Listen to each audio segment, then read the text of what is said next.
Естеріңде болсын тарихта. Қазақты ешкім жаулап алған жоқ. Тек қана ішіне ірткі салып жаулады. Еш уақытта. Ол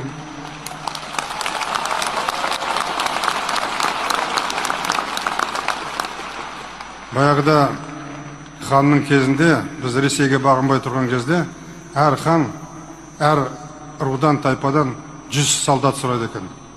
Әр қайсы атқа мінгізіп 100-100-ден солдат жібереді. Сонымен жиналады. Сол 100 деген сөзді Ресейдің патшалығы бізді 100-ге бөліп, 3-ге бөліп, қазақта жоқ нәрсені бізге сіңгізді.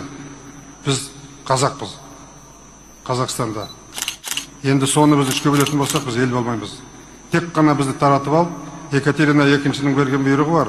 Әр сұлтандарын бір-біріне қарсы қойып, байларын бір-біріне қарсы қойып, төбелестіріп, хан шығартып, жау қылып, ата жау қылып, соның кейін барып жаулап алыңдар деген.